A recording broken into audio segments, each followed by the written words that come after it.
जय हो वायु वीरों की। नमस्कार, स्वागत है आपका इंडिया न्यूज में। आपके साथ मैं हूं राजीव शर्मा। आज के शो की शुरुआत जनरल नॉलेज से एक सवाल से कर लेते हैं, जिसमें आपको बताना है कि पहले भारतीय वायुसेना के एयर मार्शल कौन थे। आप इसे गूगल कीजिए, लेकिन इस बीच हम आपको बता दें कि भारतीय वायुसेना 93 साल की हो गई है। पहले से रॉयल इंडियन एयरफोर्स के नाम से जाना जाता था। वजह भी आपको बखूबी पता होगी। अंग्रेजों के दौर में स्थापित हुई तो यही नाम मिला। आज़ादी के बाद इंडियन एयरफोर्स हो गई। तब से इंडियन एयरफोर्स ने हथियारों और जंग के मामलों में कई बड़े मुकाम हासिल किए, जिसे आज याद किया गया। 2025 का वायुसेना दिवस ऑपरेशन सिंदूर के जांबाजों को समर्पित किया गया। भारतीय वायुसेना के आधुनिक अवतार और उसकी उपलब्धियों पर अपने मेहमानों के साथ करेंगे चर्चा, लेकिन उससे पहले एक छोटी सी रिपोर्ट।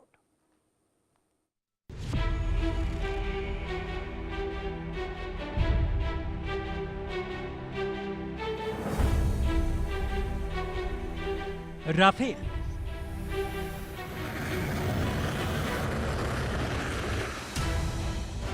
तेजस,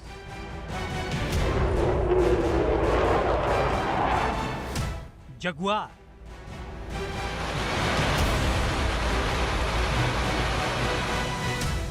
सुखोई,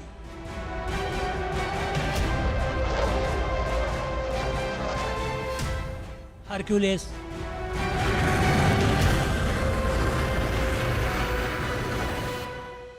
चिनूक,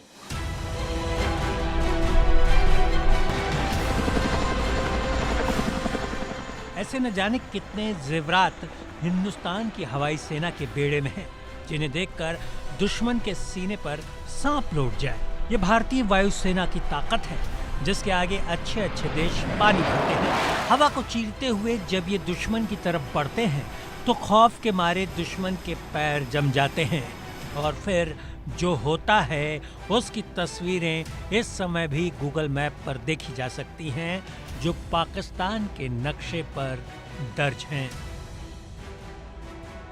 गाजियाबाद के हिंडन एयरबेस पर वायुसेना के 93वें स्थापना दिवस पर कुछ ऐसा ही नज़ारा देखने को मिला, जब भारतीय वायुसेना के वायुवीर कदम ताल करते परेड के दौरान नजर आए। ये भारतीय वायुसेना के साथ देश के लिए गर्व का मौका है। इस दौरान चीफ ऑफ डिफेंस स्टाफ, वायुसेना प्रमुख air chief marshal AP Singh समेत सेना और वायुसेना के बड़े अधिकारी शामिल हुए। खास बात यह है कि इस साल का वायुसेना दिवस ऑपरेशन सिंदूर के वीर योद्धाओं को समर्पित किया गया है। दुनिया में भारत के पास चौथी सबसे बड़ी वायुसेना है। इंडियन एयरफोर्स के पास 1700 से ज्यादा एयरक्राफ्ट और 1,40,000 से ज्यादा कर्मचारी काम करते हैं। भारतीय वायुसेना के पास दुनिया के सबसे एडवांस फाइटर जेट्स में से एक सुखोई 30 MKI है, जिसे माइटी हंटर भी कहते हैं। इंडियन एयरफोर्स के पास गरुड़ कमांडो फोर्स भी है, जिसे counter terrorism, combat search and rescue और होस्टेज रेस्क्यू जैसे मिशंस के लिए तैयार किया गया है। भारतीय वायुसेना की ताकत का सबसे सही अंदाजा अगर किसी के पास होगा तो वो पाकिस्तान है, क्योंकि अब तक पाकिस्तान कई बार भारतीय वायुसेना के दम से मात खा चुका है। एक बात और, वर्ल्ड वॉर 2 के बाद किसी युद्ध में भाग लेने वाली इंडियन एयरफोर्स इकलौती वायुसेना है। इंडियन एयरफोर्स ने 1971 इंडो पाक युद्ध में अहम भूमिका निभाई थी, जिसके बाद बांग्लादेश की स्थापना हुई। साल 1999 में करगिल युद्ध के दौरान भारत के लिए क्षेत्र की दुर्गम पहाड़ियां और छिपे रास्ते सबसे बड़ी चुनौती थे। ऐसे में भारतीय वायुसेना ने ऑपरेशन सफेद सागर लॉन्च किया। ये मिशन 40 दिन चला, जिसमें 500 से ज्यादा मिशंस को अंजाम दिया गया। आजादी के बाद से अब तक भारत के सफर में भारत के इन वायुवीरों की दास्तां में शौर्य के कई अद्भुत किस्से दर्ज हैं, जिन पर हिंदुस्तान कल भी नाज करता था, आज भी नाज करता है और आगे भी नाज करता रहेगा। Bureau report, India news. आज वायुवीरों का दिन है। आज भारतीय वायुसेना का दिन है। 8 अक्टूबर इसीलिए खास है। 1932 में जब रॉयल इंडियन एयरफोर्स की स्थापना की गई, तब 6 अधिकारी और कुछ 9 के करीब प्लेन थे, अगर मैं गलत नहीं हूं तो। मेरे साथ 2 खास मेहमान इस वक्त जुड़ रहे हैं। Group captain retired Tapesh Chaudhary, पूर्व वायुसेना अधिकारी, और wing commander retired RS Sudhakaran, पूर्व वायुसेना अधिकारी। बहुत स्वागत है आप जैसे जांबाजों को सर, जिन्होंने हमारे आसमान को सुरक्षित रखा। भारतीय संस्कृति में गीता का एक अहम स्थान है और गीता में एक श्लोक है 11वें अध्याय का 24वां, नभः स्पर्श दीप्तम।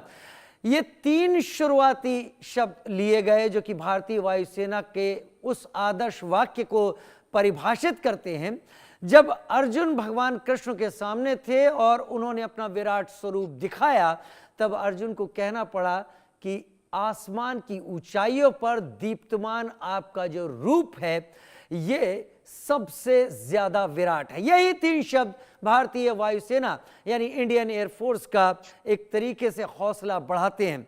मैं शुरुआत wing commander retired RS Sudhakaran आपको और ग्रुप कैप्टन तपेश चौधरी, आप दोनों को सैल्यूट करते हुए करूंगा, क्योंकि हम लोग अब उस दौर में हैं जब हमारी सुरक्षा सबसे पहले एयरफोर्स करती है।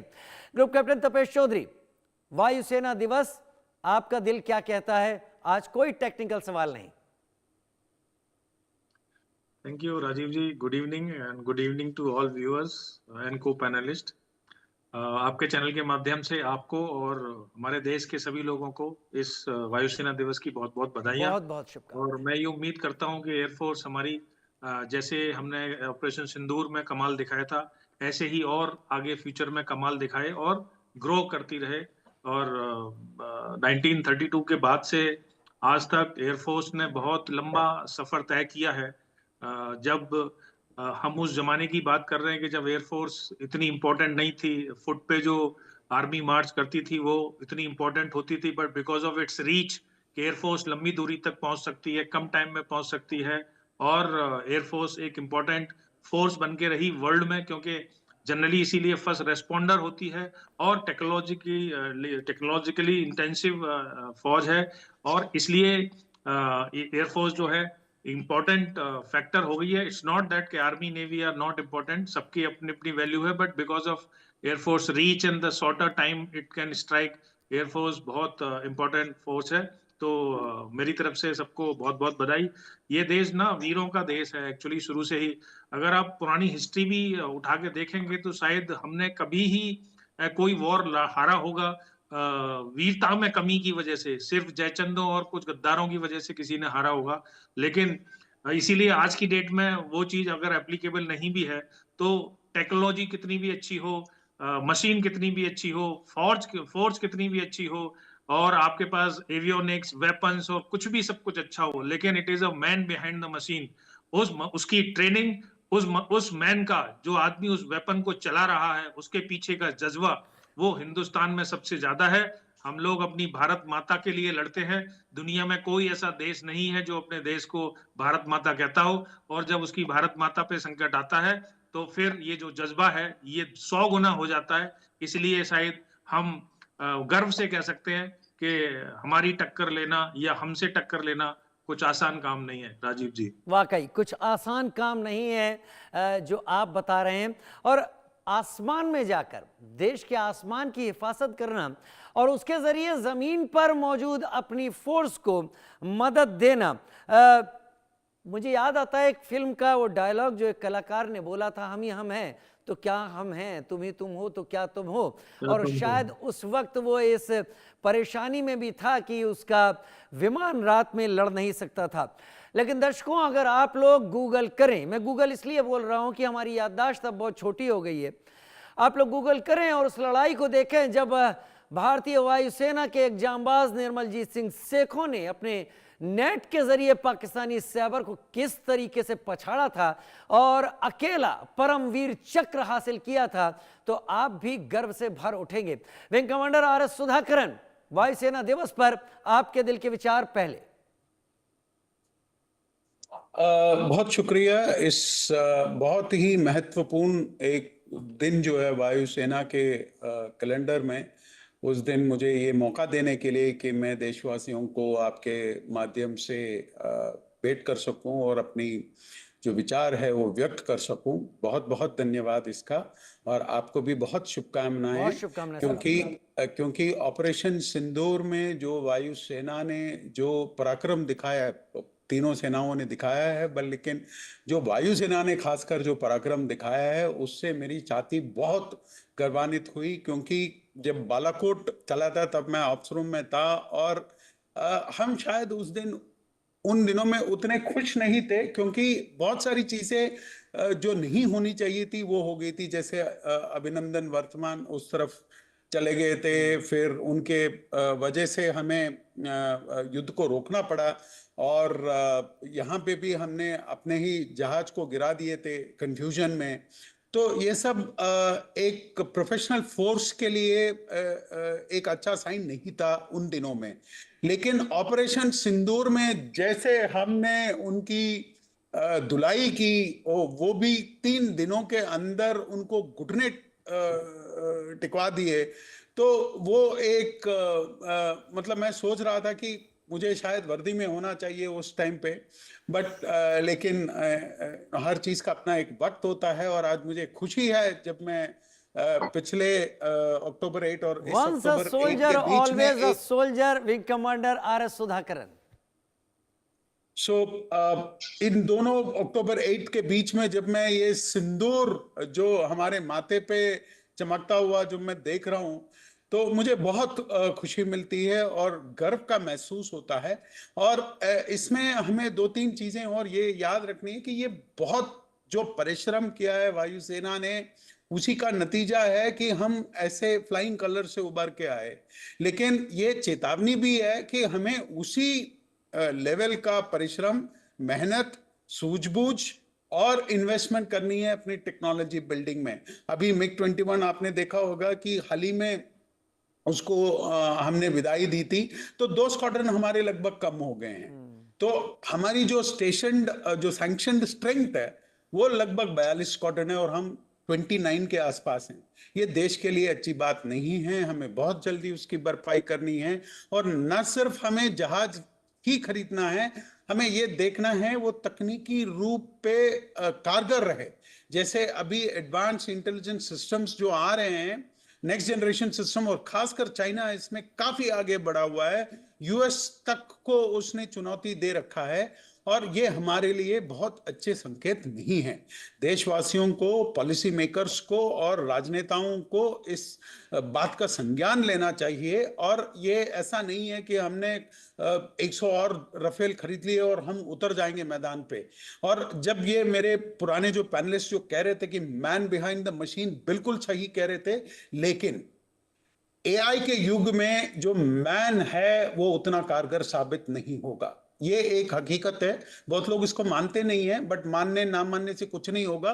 क्योंकि मैदान में जब एक ऑटोमेटेड सिस्टम जो सामने आता है, तो वो एक दूसरे तरह का चैलेंज फेस कराता है। ये सेम चीज जब बंदूक नई नई इजाद हुई थी, तो लोगों ने बोला तो क्या हुआ, मेरा तलवार बहुत तेज चलेगा।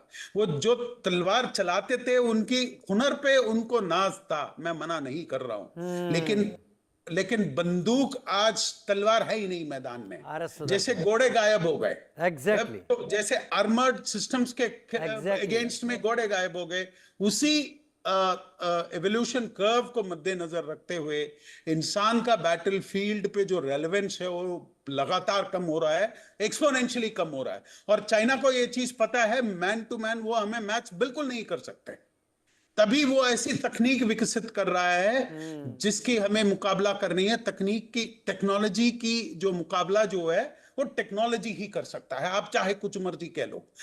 अमेरिका ने हजारों किलोमीटर दूर से B-52 बॉम्बर दागे थे ईरान के खिलाफ, और ईरान कुछ नहीं कर पाया, और हम सबको भी पता था कि ये होने ही वाला है।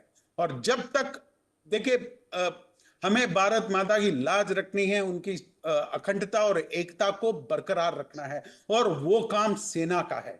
और जो सेना तैयार नहीं होगी वो सेना सक्षम नहीं होगी। You are right. और मुझे पूरा यकीन है कि हम कर लेंगे, लेकिन यकीन पे दुनिया नहीं चलती। हमें और ज्यादा परिश्रम करना है, हमें और ज्यादा इस पे इन्वेस्ट करना है, और हमें सिंदूर के सक्सेस पे अभी हमें वो हो गया, वो सेंचुरी हमने मार ली, अब हमें यह देखना है कि अगले सेंचुरी कैसे मारना है, और हमें यह देखना है कि जो अमेरिका आजकल भारत के साथ कर रहा है, कैसे हम ठोस जवाब एकदम उनको आप दें। सही कह रहे हैं विंग कमांडर सुधाकरन साहब, आपने एकदम सही बात कही। अगर हम नहीं बदले तो वक्त हमें बदल देगा, और जब वक्त हमें बदल देगा तो फिर हालात हमारे मुताबिक नहीं होंगे।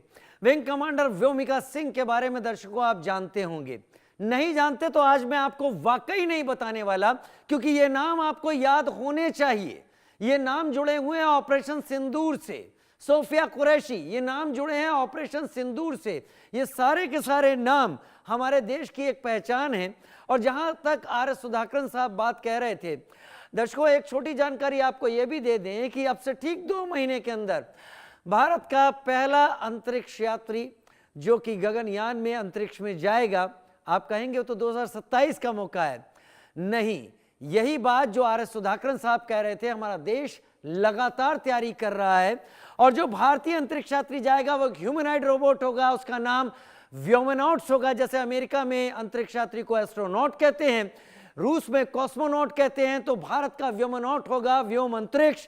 और ये व्योमनॉट्स जाके व्योम मित्रा करके वो ह्यूमनॉइड होगी। मैं बस इतनी जानकारी देना चाहता हूं कि हम तैयारी कर रहे हैं। लेकिन ग्रुप कैप्टन तपेश चौधरी 1947, 1965, 1971, हालांकि 1962 का घाव हम लोग के सीनों पर है और हम लोग बेहतर तरीके से उससे सबक जो सीखे हैं उनको इंप्लीमेंट कर रहे हैं। लेकिन 1999 लगातार भारतीय वायुसेना ने अपना कमाल दिखाया। प्रिसीजन स्ट्राइक किसे कहते हैं, ये कई चैप्टर्स में दर्ज करवाया। सबसे ऊंची हवाई पट्टी अगर कहीं है तो दौलत बेग ओल्डी भारत के पास है। बदलते भारत की वायुसेना क्या बदलते परिदृश्य, सामरिक परिदृश्य के हिसाब से अपने को उसी तेजी से बदल रही है ग्रुप कैप्टन तपेश चौधरी जो स्पीड होनी चाहिए, या फिर हम जो कर रहे हैं अभी उसको सामने नहीं रख रहे, ये यहां पर इरादा है? राजीव जी, जो सामरिक दृश्य है आज की डेट में, उसके हिसाब से अगर मैं सच बोलूं कि जिस स्पीड से हमें बदलना चाहिए, क्या हम बदल रहे हैं? Answer is no. बट हम इसमें कोशिश कर रहे हैं, क्योंकि कोई भी सोच, अगर आप उसको सोच को बदलते हैं, अपनी सोच को, जैसे आत्मनिर्भर भारत या मेड इन इंडिया एक सोच है, तो वो ओवरनाइट नहीं होता। लेकिन मैं ये बोलूं, क्या हम उसमें प्रोग्रेस अच्छा कर रहे हैं, आगे बढ़ रहे हैं? यस, हम कर रहे हैं जो हमें करना चाहिए। और भी हो सकता है, क्योंकि इफ्स एंड बट्स तो हर सेक्टर में हर जगह लगाए जा सकते हैं। देखिए, मैं 1-2 पॉइंट पे और इसमें थोड़ा सा बोलना चाहूंगा। वर्ल्ड में कोई भी एयरफोर्स ऐसी नहीं है जिसने कभी ना कभी छोटी मोटी हार या इंसिडेंट में कुछ लॉसेस ना खाए हो। तो छोटे मोटे losses are not important. Bigger picture क्या है, आप बिगर पिक्चर में क्या देखते हैं और क्या अचीव करते हैं, वो बहुत ज्यादा इम्पोर्टेंट है। और दूसरी बात यह है कि एक हमारे चीफ साहब ने भी, air chief marshal AP Singh ने भी कहा था, देखिए एयरफोर्स की जब हम बात करते हैं, क्योंकि आज एयरफोर्स डे है, 8 अक्टूबर है, इंपॉर्टेंट दिन है एयरफोर्स के लिए, तो जनरल नॉर्मल पब्लिक के लिए एयरफोर्स जब फाइटर एयरक्राफ्ट उड़ते हैं या पायलट हैं या अभिनंदन हैं, इन सबको बारे में लोग अच्छी तरह से जानते हैं कौन से फाइटर एयरक्राफ्ट हैं, कैसा उड़ना चाहिए। Air force is not all about this. Air force में ऑफेंसिव ऑपरेशंस भी होते हैं, एयर डिफेंस ऑपरेशंस भी होते हैं। एक इंजीनियर, एक बंदा जो टारमैक पे खड़े होकर उस एयरक्राफ्ट को रेडी करता है, एक फाइटर कंट्रोलर जो ISEC ऑप्स रूम में बैठ के आइडेंटिफिकेशन करता है और आगे उसको टारगेट को अलॉट करता है। लॉजिस्टिक्स कहाँ से आता है, जो हैंगर्स बनते हैं एयरक्राफ्ट के, या जो फैसिलिटीज FSS या टारमैक बनता है या रनवेज बनते हैं, हर बंदा इस एयरफोर्स के लिए बहुत इंपॉर्टेंट है। एक टीम है जो फोर्स को अच्छा बनाती है और वो जिताती है। कोई इंडिविजुअल कभी किसी फोर्स को जिता नहीं सकता। तो इसलिए हाँ, जो कुछ अच्छे प्रोफेशनल इंडिविजुअल्स होते हैं वो अलग से दिखते हैं, उनकी काबिलियत अलग होती है, लेकिन एक टीम है बहुत सारे लोगों की। जनरली लोग इसके बारे में बात नहीं करते या लोगों को पता नहीं होता है। और जहां तक विंग कमांडर सुधाकरन ने कहा कि देखिए टेक्नोलॉजी है, तो ये तो मैंने पहले भी कहा था कि it is a technological intensive force. ठीक है, फौज कह लें उसको हिंदी में। टेक्नोलॉजी को तो हम अवॉइड कर नहीं सकते, टेक्नोलॉजी को तो आगे आना ही पड़ेगा। बिना टेक्नोलॉजी के वही तलवारबाजी तो नहीं हो सकती, इसमें कोई डाउट नहीं है। तो इसलिए आगे हमें टेक्नोलॉजी के साथ साथ बढ़ते रहना है। और एयरफोर्स ने मतलब चाहे आप 47 की बात करें, आपने बोला 62 में तो एयरफोर्स इन्वॉल्व भी नहीं हुई थी, अदरवाइज कुछ सीन अलग होता, चाहे 65 71 पाकिस्तान कुछ भी कहता रहे, लेकिन हमने जब भी मौका मिला थोड़ा बहुत लॉसेस हियर एंड देयर, देखिए टैक्टिक्स भी, एनिमी भी आपके बराबर है, वो भी आपके जैसा सोचता है, उसकी भी फोर्स अच्छी है, तो थोड़े बहुत लॉसेस होने के बाद लेकिन फाइनली जो रिजल्ट्स आए वो बहुत अच्छे थे और air force is on the right path. I will also say now कि कभी जिस चीज की आपके पास कमी हो, सपोज स्क्वाड्रन स्ट्रेंथ की बात हुई, स्क्वाड्रन स्ट्रेंथ आपकी 30 के आसपास आ गई, तो जरूरी नहीं है कि आप सिर्फ क्वांटिटी से लड़ सकते हो, ये क्वालिटी भी होना बहुत जरूरी है। अगर आपके पास अच्छी क्वालिटी है तो कम क्वांटिटी में आप काम चला सकते हो, या फिर आप दूसरे चैनल्स की तरफ देखिए। मैं हमेशा इस बात की बात करता हूं कि इजराइल और ईरान के वॉर में ईरान की जो एयर डिफेंसेस थे और ईरान की जो एयरफोर्स थी वो ग्राउंडेड थी। ईरान उस वॉर में काफी देर तक सिर्फ मिसाइल इन्वेंट्री से रुका रहा। हम वर्ल्ड में इस समय मिसाइल्स की टेक्नोलॉजी में और प्रोडक्शन में काफी सक्षम हैं, हम बड़े बड़े देशों के साथ हैं।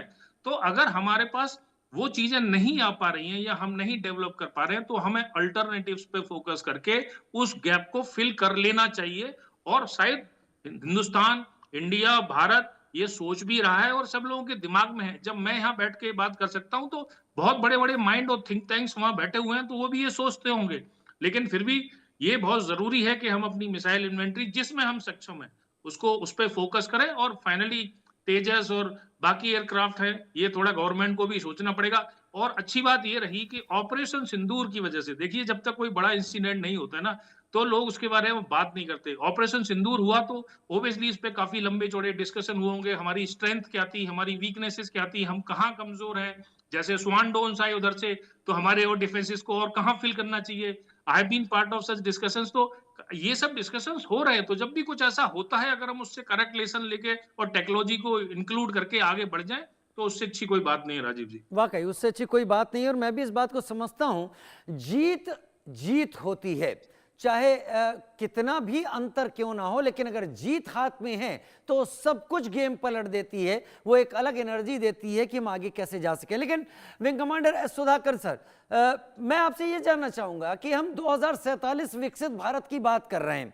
हम कह रहे हैं 2047 तक हमारा देश पूरी तरीके से समर्थ होगा, 2035 तक हम एमका की बात कर रहे हैं, हम अपने कावेरी को डेवलप कर रहे हैं इंजन को, जिससे हमें इंजन्स के लिए ना प्रेट एंड विटनी को देखना पड़े, ना जी को देखना पड़े, ना सैफ्रॉन को देखना पड़े। ये कई सारी कंपनियां जो इन सारे इंजन्स को बनाती है, इवन रोल्स रॉयस को भी नहीं, अगर वो बनाती है तो फाइटर एयरक्राफ्ट के लिए। मेरा सिर्फ सवाल यह है कि हम तब तक 60 स्क्वाड्रन की बात करते हैं, 2047 में हमारे पास विकसित भारत के पास 60 स्क्वाड्रन होने चाहिए। आज हम 2025 में हैं और आज आपके मुताबिक हम करीब 28 स्क्वाड्रन पर हैं। हमारे लिए बहुत बड़ा एक गैप है और बहुत ज्यादा मेहनत है, कैसे हम इसको कवर अप कर सकते हैं? देखिए, मेरा इस विषय में थोड़ा मत अलग है, क्योंकि मैं ये समझता हूं कि अगले 5-7 साल में टेक्नोलॉजी एक ऐसे करवट लेने वाली है जिसमें स्क्वाड्रन स्ट्रेंथ का कोई मतलब या मायने नहीं रहेगा। अब ऑलरेडी आप यूक्रेन और रशियन वॉरफेयर में देख रहे हैं कि फाइटर एयरक्राफ्ट्स की जो भूमिका है वो बहुत ही रेस्ट्रिक्टेड हो चुकी है, बल्कि अभी लो फॉर्म फैक्टर वाले जो ड्रोन्स हैं स्वार्म कैटेगरीज के, उसका युग आने वाला है। और अनमैन्ड कॉम्बैट एरियल व्हीकल्स वो अभी रूल करेंगे। मैन्ड कॉकपिट जो है उसका लगभग अगले 5 से 7 साल के आगे मैं उसका कोई फ्यूचर देख नहीं रहा। तो इसमें आपको मानना पड़ेगा कि ये सब 5th जनरेशन एयरक्राफ्ट है, ये ऑब्सोल्यूशन के कगार पे हैं। तो इसमें आप इंजन ले लीजिए या बाकी कुछ ले लीजिए, इसमें एक रेडिकल चेंज आएगा और ये चेंज ऑलमोस्ट ओवरनाइट ही आएगा, क्योंकि हमारी जो प्रिंसिपल एडवर्सरीज हैं वो 2 है। एक तरफ चाइना है और दूसरी तरफ पाकिस्तान है। पाकिस्तान भले ही कंगाल देश है, उसके पास कुछ है नहीं, लेकिन हमें ये देखना पड़ेगा कि उसको सपोर्ट 2 सुपर पावर से मिल रहा है। और 2 सुपर पावर से इसलिए मिल रहा है क्योंकि दोनों चाहते हैं कि भारत को वो दबा के रखे। तो इस मद्देनजर से अगर आप देखेंगे कि जो चाइना में जो वेपन्स विकसित होंगे या यूएस में जो होंगे, वो आप ये मान के चलिए कि पाकिस्तान में वो सप्लाई होगा ही होगा। और पाकिस्तान को एक तरीके से हमें दबाने वाला एक स्टेट करके ही देखा जाएगा। वो चाहे कितना मर्जी कंगाली पे जाए, वहां के लोग बिकने के लिए तैयार हैं। ये है अगला जो जियोपॉलिटिक्स जो उभर के आ रहा है। तो भारत को यहाँ पे न सिर्फ हमारी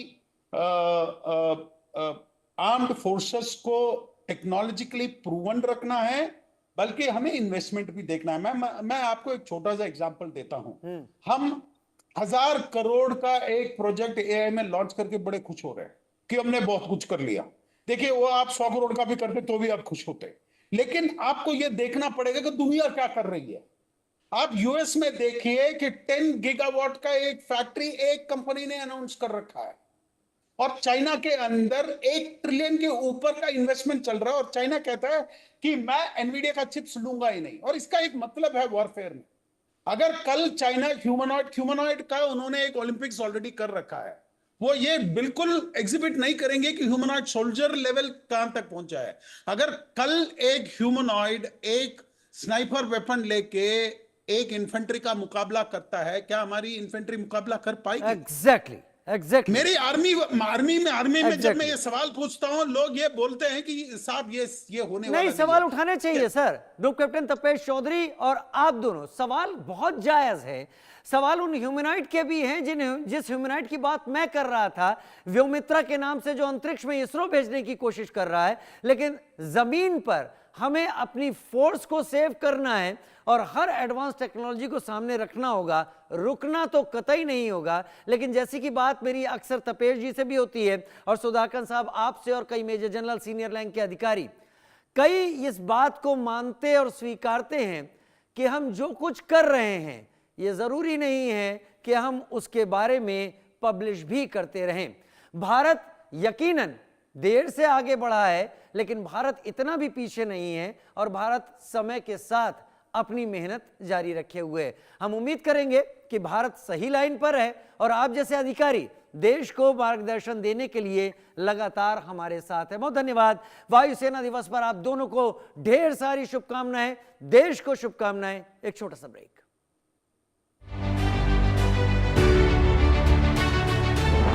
एसोसिएट स्पॉन्सर, लाल रंग इसका अपार।